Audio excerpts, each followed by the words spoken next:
All right, guys, we're gonna go and invade Sarah and Beyonce's space. What's up? Turn this down, baby, a little bit.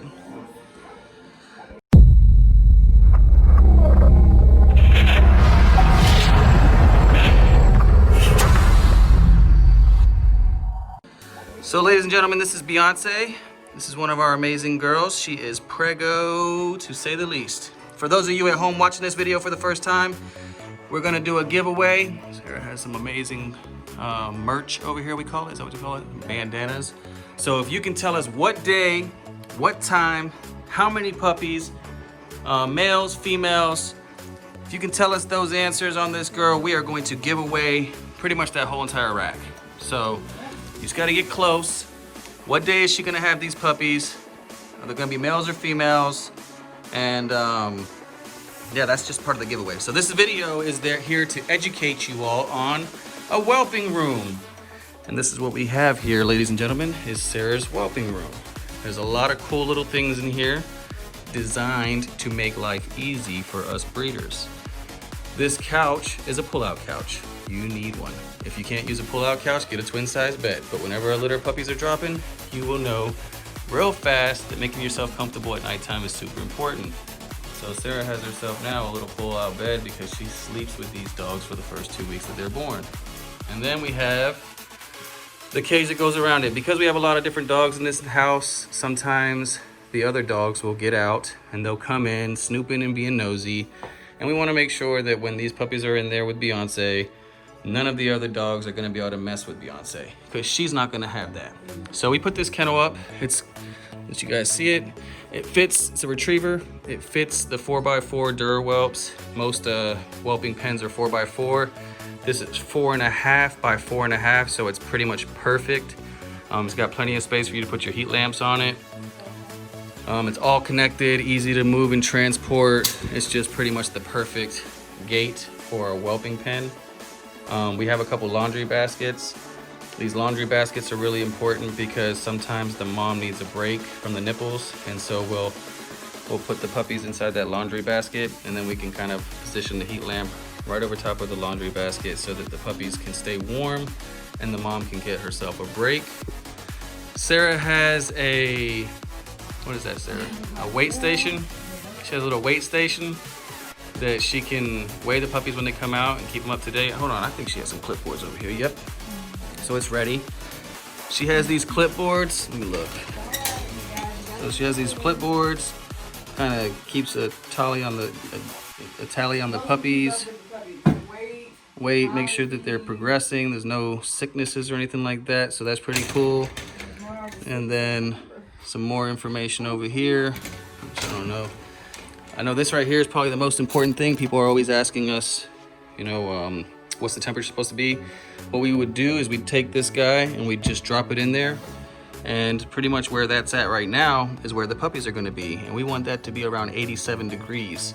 So if that's not 87 degrees, we'll reposition the heat lamp so that it is 87 degrees. And that's where the puppies are gonna be hanging out for a little while, okay? And then she has her essentials down here. Let me see this essential thing, okay.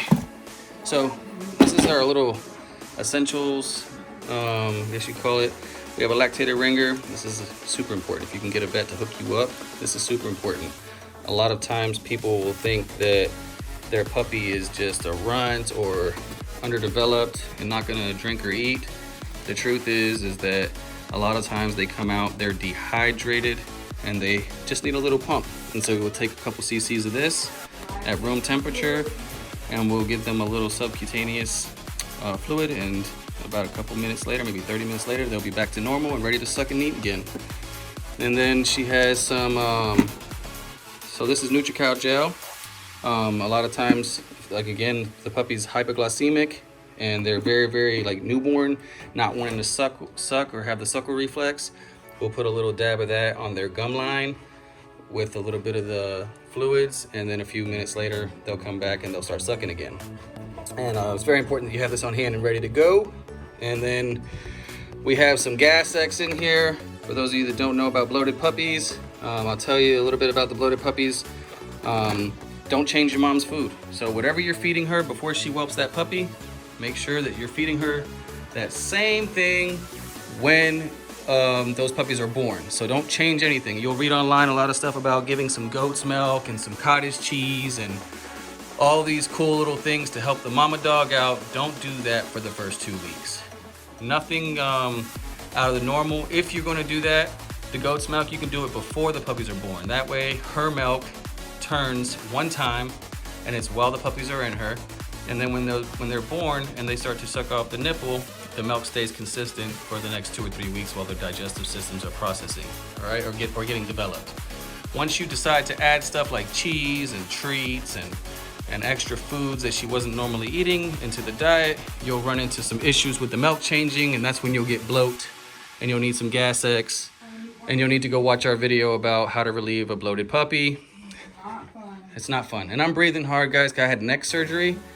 And so I'm having a really hard time right now doing this video, but because we're about a day or 2 or 3 or 4 or 5 or a week out from having these puppies, we wanted to make sure that we had the video up and running. So the computer is very important because Sarah works all day, whether she's working with the kids, with homework, with doing articles or doing puppies or just marketing stuff for man-made kennels. She needs to have a life. So having a computer in your whelping room is really important, in my opinion. TVs are cool because my dog loves watching TV. You like TV? Beyonce won't pay attention to nobody as long as the TV's on, right? So TVs are important. You can sit in here, relax, watch some TV, go on the internet, and just kind of make yourself feel like you're at home. There's a few other things in this station that you might want to have, like a heat lamp. What else do we want, Sarah? Yeah, cotton balls, distilled water, things like that. I just want to make it easy. Sarah's got a little first aid kit over here. And then you can always call us. Like, we're pretty much always down to help anybody, right? So we will help you no matter what. As you can see, she sees something. You can call us 302-272-3625 if it's an emergency. If it's not an emergency, call us during normal hours. If it's an emergency though, 1 or 2 in the morning, you can call us and we'll do the best we can for you to help you.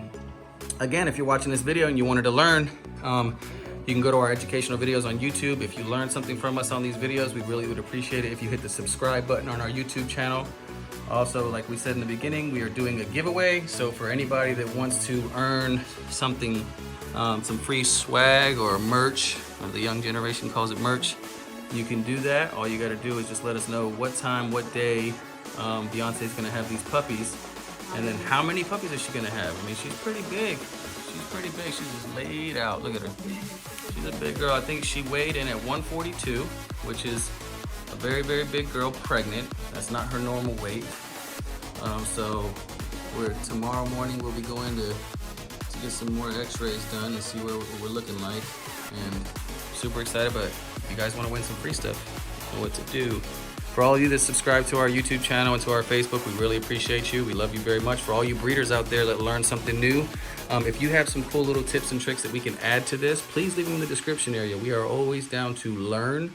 I know there's a lot more. You can use heat pads. We don't like to use heat pads because sometimes you don't pay attention to how hot they get. And so we don't like to use heat pads, but you can use heat pads.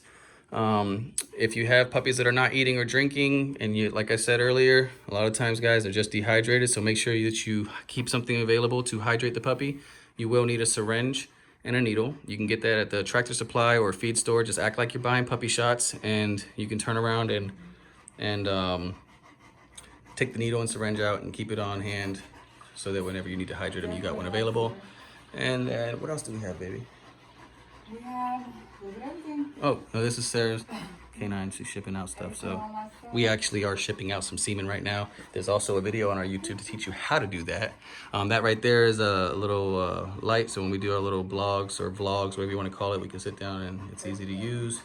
And I would turn this camera around, but it doesn't allow you to do that. So I'm just going to say it with you guys at home. Again, if you have any cool ideas that we can add to this room, please share. On the count of 3, guys, y'all can do it with me. 1, 2, 3. Peace! Man-made kennels. Don't forget to subscribe.